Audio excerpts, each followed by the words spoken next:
Hi నమస్తే, నా పేరు రాజప్రభా. మీరు చూస్తున్నారు ఎంఆర్పి ఎడ్యుకేషన్ ఛానల్. మీరు groups, police, GPO, DSC, NTPC లాంటి జాబ్స్కి ప్రిపరేషన్ అవుతున్నారా? అయితే ఈ వీడియో మీకోసం. ఈ వీడియోలో ఆంగ్ల సిక్కు యుద్ధాల గురించి ఏఐ ద్వారా వివరించడం జరిగింది. ఈ వీడియో మీకు నచ్చినట్లయితే లైక్, సబ్స్క్రైబ్, షేర్ చేయండి. ఈరోజు మన చర్చకు స్వాగతం. మన ముందు ఒక చాలా పెద్ద చారిత్రక చిక్కుముడి ఉంది. అవును. ఒక సింహంలా గర్జించిన సామ్రాజ్యం కేవలం 10 ఏళ్లలోనే, అంటే పిల్లిలా మారిపోవడం సాధ్యమేనా? మంచి ప్రశ్న. మహారాజా రంజిత్ సింగ్ నాయకత్వంలో ఉత్తర భారతంలో ఒక ఉక్కు కోటలా నిలిచిన సిక్కు సామ్రాజ్యం ఆయన కన్నమూసిన 10 ఏళ్లలోనే బ్రిటిష్ ఇండియాలో ఎలా కలిసిపోయింది? అంటే మనం ఈరోజు ఆంగ్లో సిక్కు యుద్ధాల వెనుకున్న అసలు కథను చూడబోతున్నాం. అవును, కుట్రలు, నమ్మకద్రోహాలు అన్నీ లోతుగా తవ్వితీద్దాం. సరిగ్గా చెప్పారు. ఇది కేవలం 2 యుద్ధాల కథ మాత్రమే కాదు. కాదా? అస్సలు కాదు. ఒక శక్తివంతమైన నాయకుడు లేనప్పుడు ఒక వ్యవస్థ ఎలా కుప్పకూలుతుందో చెప్పే ఒక హెచ్చరిక లాంటిది. అంటే అంతర్గత కుట్రలు, రాజకీయ అస్థిరత, దీనికి తోడు అవకాశం కోసం ఎదురుచూస్తున్న బ్రిటిష్ సామ్రాజ్యవాదం. ఈ 3 కలిసేయన్నమాట. అవును. ఈ 3 కలిస్తే ఒక ప్రాంతపు తలరాత ఎలా మారిపోతుందో ఈ కథ మనకు స్పష్టంగా చూపిస్తుంది. అయితే కథ మొదలుపెట్టాలంటే ఆ సింహంతోనే మొదలుపెట్టాలి. పంజాబ్ సింహం మహారాజా రంజిత్ సింగ్. కరెక్ట్. చిన్న చిన్న రాజ్యాలుగా, అంటే ఆ మిసిల్స్గా విడిపోయున్న పంజాబ్ను ఆయన ఎలా ఏకం చేయగలిగారు? ఏంటి ఆయన ప్రత్యేకత? రంజిత్ సింగ్ ప్రత్యేకత అంతా ఆయన దూరదృష్టిలోనే ఉంది. ఆయన కేవలం రాజ్యాన్ని ఏకం చెయ్యలేదు, మరి దాన్ని నిలబెట్టడానికి ఏం కావాలో గ్రహించారు. అప్పటికే బ్రిటిష్ వారు భారతదేశంలో ఎలా పాగాదేస్తున్నారో ఆయనకు బాగా తెలుసు. వాళ్ల బలం గురించి ఆయనకు ఒక అంచనా ఉందన్నమాట. ఖచ్చితంగా. వారిని ఎదుర్కోవాలంటే వారి ఆయుధమే మనకు కావాలని గుర్తించారు. అందుకే నెపోలియన్ సైన్యంలో పనిచేసిన ఫ్రెంచ్, ఇటాలియన్ అధికారులను పిలిపించారు. అద్భుతం. అంటే యూరోపియన్ శిక్షణ ఇప్పించారా? అవును. తన సైన్యానికి యూరోపియన్ తరహాలో శిక్షణ ఇప్పించారు. ఖల్సా ఆర్మీ అని పిలుస్తారు దాన్ని. అప్పట్లో అది బ్రిటిష్ సైన్యానికి దీటైన ఏకైక భారతీయ సైన్యం. అంటే కేవలం కత్తి యుద్ధాలు కాదు, ఆధునిక వ్యూహాలు, ఫిరంగులతో కూడిన ఒక ప్రొఫెషనల్ సైన్యాన్ని నిర్మించారన్నమాట. సరిగ్గా అదే. అందుకే ఎమర్సింగ్ థాపా ఈయన్ను తూర్పు నెపోలియన్ అని వర్ణించారు. మరి బ్రిటిష్ వారితో ఆయన సంబంధాలు ఎలా ఉండేవి? వారితో ఎప్పుడూ నేరుగా యుద్ధం చేయలేదా? అక్కడే రంజిత్ సింగ్ తెలివిదాగి ఉంది. 1809లో బ్రిటిష్ వారితో అమృత్సర్ ఒప్పందం చేసుకున్నారు. అమృత్సర్ ఒప్పందం దాని ప్రకారం సట్లెజ్ నదిని ఇద్దరి రాజ్యాలకు మధ్య సరిహద్దుగా నిర్ణయించారు. దీనివల్ల ఆయన బ్రిటిష్ వారితో అనవసరమైన ఘర్షణను తెలివిగా నివారించారు. అంటే ఒక రకంగా శాంతిని కొన్నట్టేనా? తాత్కాలికంగా శాంతిని కొన్నారు, కాని తెలియకుండానే తన సామ్రాజ్యానికి ఒక సరిహద్దును గీసి ఆ సరిహద్దు అవతల ఒక ఆకలితో ఉన్న సింహాన్ని పెరగడానికి అవకాశమిచ్చారు. బ్రిటిష్ వారిని ఉద్దేశించంటున్నారా? అవును. అంతా బాగానే ఉంది. ఒక బలమైన సైన్యం, తెలివైన రాజు. మరి సమస్య ఎక్కడ మొదలైంది? సమస్య 1839లో మొదలైంది. ఆ ఏడాది రంజిత్ సింగ్ మరణించారు. ఆయన ఉన్నంతకాలము అందరినీ అదుపులో ఉంచిన ఆ వ్యక్తి లేకపోవటంతో లాహోర్ దర్బారు కుట్రలకు, హత్యలకు కేంద్రంగా మారింది. అంటే అంతర్గత పోరు మొదలైంది. అధికారం కోసం ఆయన కొడుకులు, సేనాపతులు, రాణులు ఒకరినొకరు చంపుకోవటం మొదలుపెట్టారు. ఒక పటిష్టమైన సామ్రాజ్యం లోపలి నుండి కుళ్ళిపోవడం మొదలైంది. అంటే రంజిత్ సింగ్ మరణం తర్వాత వచ్చిన ఈ అంతర్గత కలహాలే పతనానికి ప్రధాన కారణమా? లేక బ్రిటిష్ వారు ఎలాగైనా పంజాబ్ను ఆక్రమించుకోవాలని అప్పటికి ప్లాన్ చేసుకున్నారా? ఇది చాలా మంచి ప్రశ్న. నిజానికి రెండునా? అవును. లోపల ఇల్లు బలహీనంగా లేకపోతే బయటివాడు అంత సులభంగా రాలేడు. కాని బ్రిటిష్ వారు కేవలం అవకాశం కోసం ఎదురుచూస్తున్న తోడేళ్లలాంటివారు. ఆ అవకాశం వారికి రంజిత్ సింగ్ మరణం రూపంలో దొరికింది. సరిగ్గా. ఆ తర్వాత వచ్చిన అరాజకం వారికొక సువర్ణ అవకాశం ఇచ్చింది. లార్డ్ హార్డింజ్ గవర్నర్ జనరల్గా రాగానే సరిహద్దుల వద్ద సైన్యాన్ని పెంచటం మొదలుపెట్టాడు. ఇది సిక్కులకు ఒక స్పష్టమైన సంకేతం. సరే, సరిహద్దుల వద్ద ఉద్రిక్తత పెరిగింది, సిక్కులలో అభద్రతాభావం పెరిగింది. మరి నిప్పును రాజేసిన మొదటి అగ్గిపుల్ల ఏది? ఎవరు మొదట దాడి చేశారు? సిక్కు సైన్యమే ముందుగా సట్లెజ్ నదిని దాటింది. వాళ్లేనా? కాని దానికి బలమైన కారణాలున్నాయి. బ్రిటిష్ ఏజెంట్ మేజర్ బ్రాడ్ఫుట్ చర్యలు చాలా చాలా రెచ్చగొట్టేలా ఉన్నాయి. అంటే ఏం చేశాడతను? సిక్కుల భూభాగాలను తమవిగా ప్రకటించడం, వాళ్లను బహిరంగంగా అవమానించడం, ఇలాంటివి చేశాడు.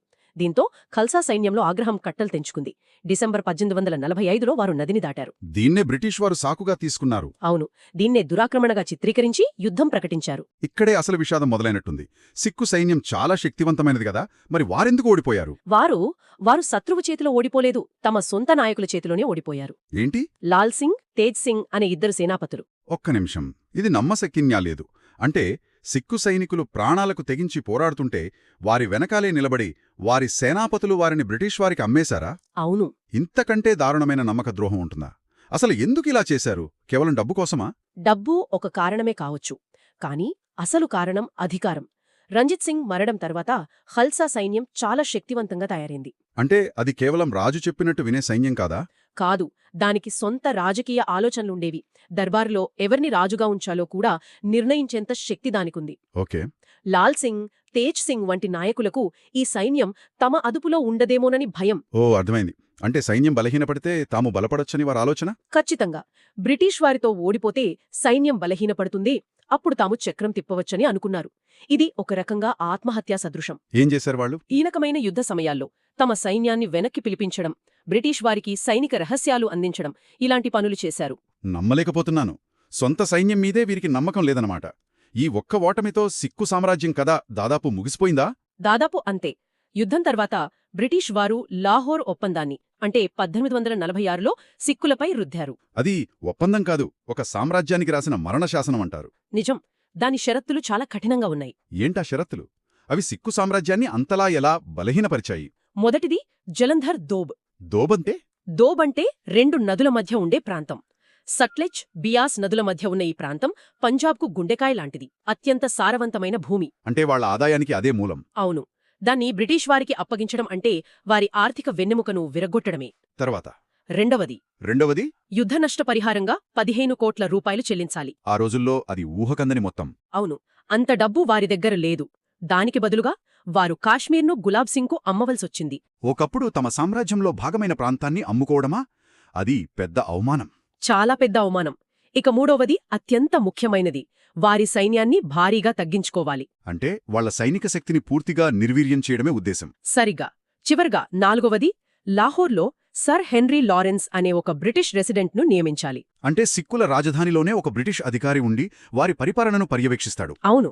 ఇది వారి సార్వభౌమత్వానికి తగిలిన చివరి పెద్ద దెబ్బ. నామమాత్రంగా మహారాజు ఉన్నా అసలు అధికారమంతా బ్రిటిష్ వారి చేతిలోకి వెళ్లిపోయింది. అంటే పంజాబ్ ఒక స్వతంత్ర రాజ్యం నుండి బ్రిటిష్ వారి చేతుల్లో కీలుబొమ్మగా మారిపోయింది.